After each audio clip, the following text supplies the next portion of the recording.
గిరిజన బాలిక సుగాలి ప్రీతి కేసును సీబీఐకి అప్పగించాలని వైఎస్ఆర్సీపీ మహిళా నేతలు డిమాండ్ చేశారు. సోమవారం కర్నూలులో సుగాలి ప్రీతి తల్లి పార్వతీబాయిని వైఎస్ఆర్సీపీ మహిళా విభాగం నాయకురాలు పరామర్శించారు. ఈ సందర్భంగా వారితో కళ్యాణి మాట్లాడారు. సాగుతూ ఉంది, ఒక ప్రజా కంటకమైన పాలన సాగుతూ ఉంది.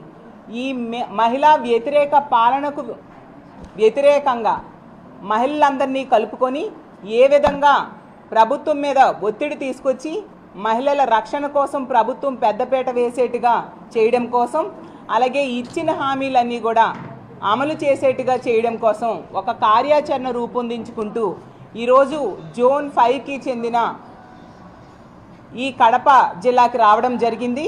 తీసుకుంటే గతంలో జగన్మోహన్ రెడ్డి గారు 5 సంవత్సరాలు ముఖ్యమంత్రిగా ఉండే కాలంలో మహిళా రక్షణ కోసం, మహిళా సాధికారత కోసం పెద్దపీట వేసిన పరిస్థితి మనందరము చూసాం.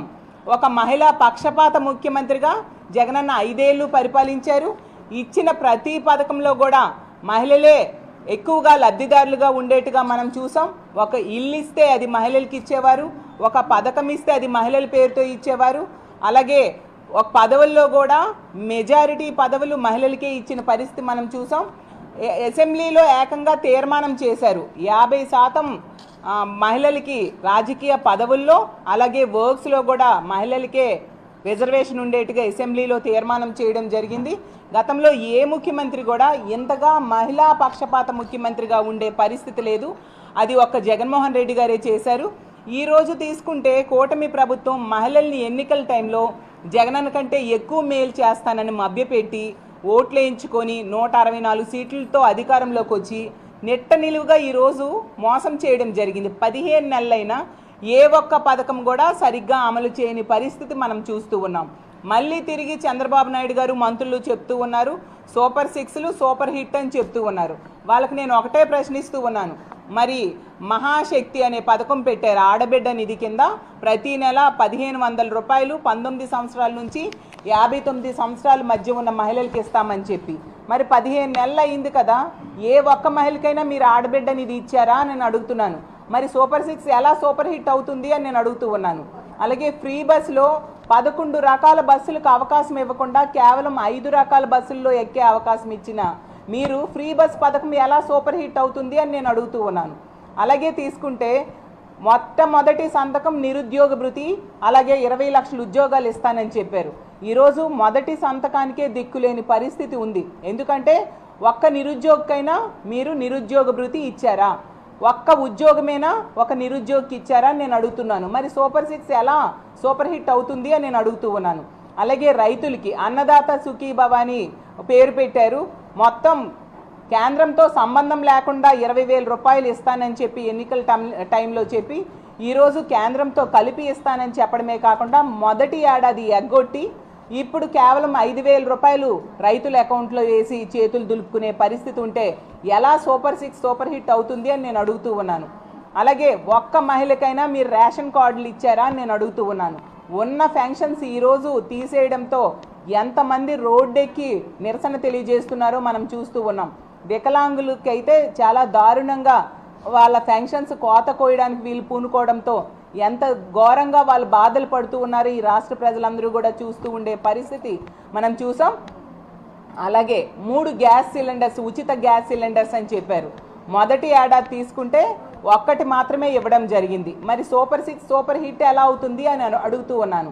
అలాగే తల్లికి వందనం, గతంలో జగన్మోహన్ రెడ్డి గారు అమ్మఒడి అనే పథకాన్ని ప్రవేశపెట్టి టెన్షన్గా పిల్లల కోసం తల్లి అకౌంట్లో డబ్బులు వేసి వాళ్ళ చదువుకి డ్రాప్ అవుట్స్ కాకుండా ఉండడం కోసం ఆ పథకాన్ని తీసుకొస్తే దానికి కాపీ కొట్టి ప్రవేశపెట్టిన మీరు ఒక ఆన్గోయింగ్ స్కీమ్ అయిన దాన్ని మొదటి ఏడాది ఎగ్గొట్టిన పరిస్థితి రాష్ట్ర ప్రజలందరూ చూశారు.